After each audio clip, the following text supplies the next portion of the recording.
Turn it on! The button that says on. Yuri? Yuri. I don't know, Gavin. We good, Yuri? Good. We good. All right. Thank you all for joining us today. We'll start off telling some jokes. They say most accidents happen in the kitchen, which I always thought was really weird, because I was personally born in a hospital. One piece of advice I always heard about doing comedy, stand-up, or anything on stage: picture the audience in their underwear. Yo, you, what you doing later tonight? Want to hang out? No reason in particular. But when I think about it, that's not great advice, because I've been picturing people in their underwear since I was born. Another interesting thing I always found weird is that for so long, Bill Cosby was an advocate of clean jokes. Mr. Miller won't let me tell any Bill Cosby jokes tonight. Fair point. One thing that I've always heard throughout high school is who needs drugs? So let me ask you, who needs drugs? Serious question. Meet me after the show, we'll work something out. Me, you, and that guy pointed too early. But that's a joke, of course. I don't sell drugs. I am on one drug. That drug is called life. At least, the guy who sells that to me calls it life. His name is Jesus. Jesus is funny like that. Get it? It's not a drug. Every time I get a balloon, the first thing I do with it, I just let it go. Fly up into the air. Not that I like to watch it, float away, or that it has some higher poetic meaning. I'm just like, hey, it's probably gonna kill a dolphin. I think that's pretty neat. So next time you see a balloon in the air, don't think, oh, I wonder what little kid lost that. Think, who just killed a dolphin? One complaint that is passed around this high school, and I'm sure many in America, is that we don't have a nap time. You're in kindergarten, you have nap time. That's not when you want a nap time. You want a nap time when you're in high school. I disagree with those people. I do have a nap time. I call it AP Economics.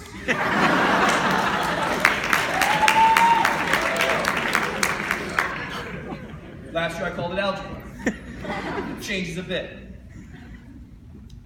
So, this weekend, I was watching a documentary on cannibalistic serial killers. Don't judge me. And about 15 minutes into watching this, I thought, man, I'd be a great cannibal. See, these guys aren't that smart. Who they go after? Young women, the homeless peoples, and children. There's no meat on any of those. Me?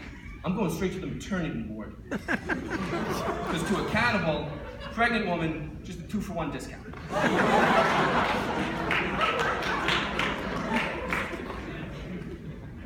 But I don't know if you know this, I wasn't always this handsome, puckish rogue with great hair. I've grown a lot since I was a kid, physically, but mostly emotionally. When I was a little kid, I had a whole lot of fears. Fears that didn't make sense. Fears that I thought were rational until I got older and I realized this is never gonna happen. Like, when I was a kid, I was really afraid of wolves. It's a cool fear, right? They kill people. But I've never seen a wolf in my life. Not even at zoos. They're just not that interesting. Never been in a situation where I'm like, I might get attacked by a wolf right now. Only situation I could imagine that happening is if I'm flying over a plane over someplace wolves live. But I don't think I'll do that either. And even if that does happen, I'm confident I'll stay alive. I saw that Liam Neeson movie. You just wait 3 hours, tape some bottles to your hands, just cut to black. Well, that was anticlimactic. Try watching that 3-hour movie. But really, humans are at the point where there's no reason to be afraid of animals, because we are the most dangerous animal. Humans are so dangerous that if you were to jump into a gorilla pit at the zoo, the gorilla would die. I still miss Harambe. Another one of my worst nightmares was that when I was home alone, like someone would break into my house, which is probably still a pretty common fear for a lot of people.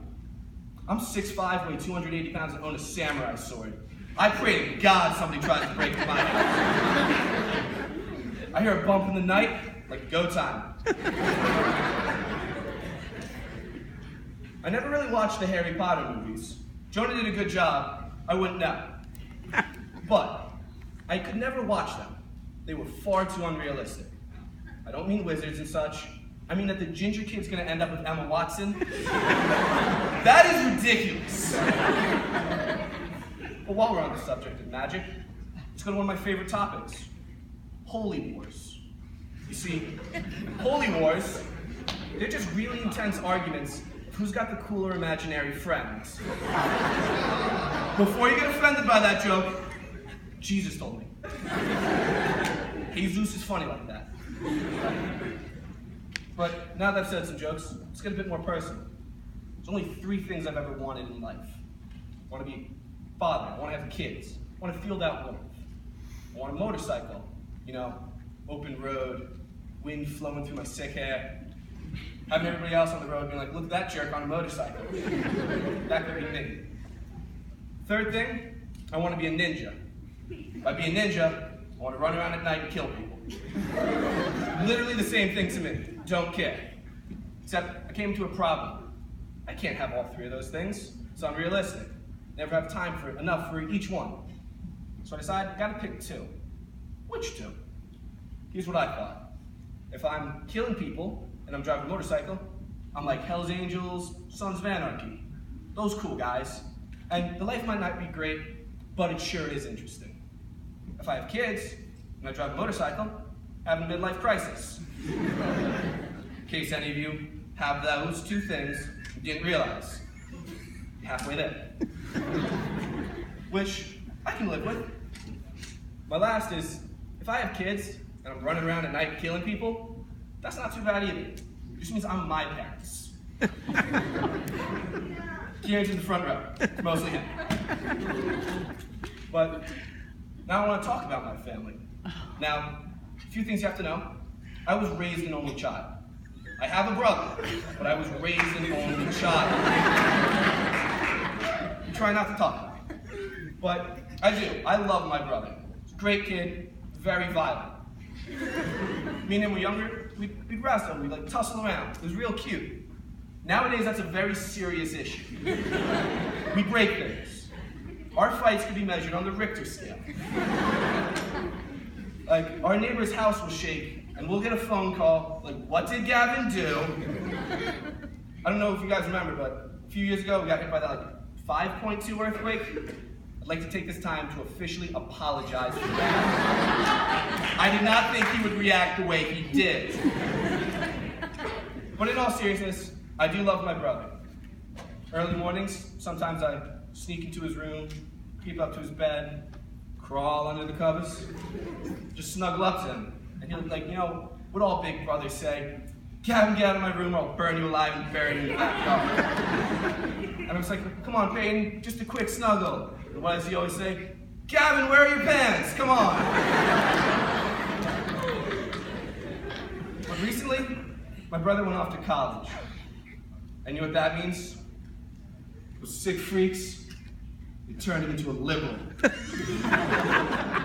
You know anything about my family? That does not fly in the house of Kieran McGowan. And whenever he comes back, all him and my dad do is argue, back and forth.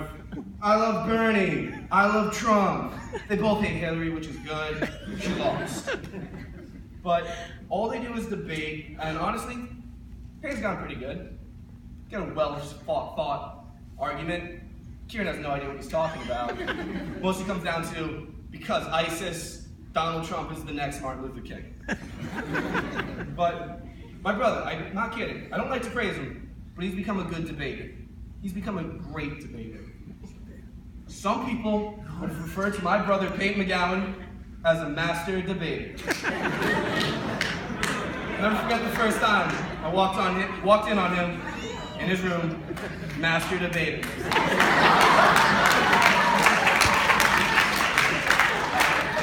So trust me, he's crazy. He'll do it with anyone. Once, Master debated with his own grandmother. He said when he's older, he wants to set up a school to teach underprivileged kids how to master debate. Thank you.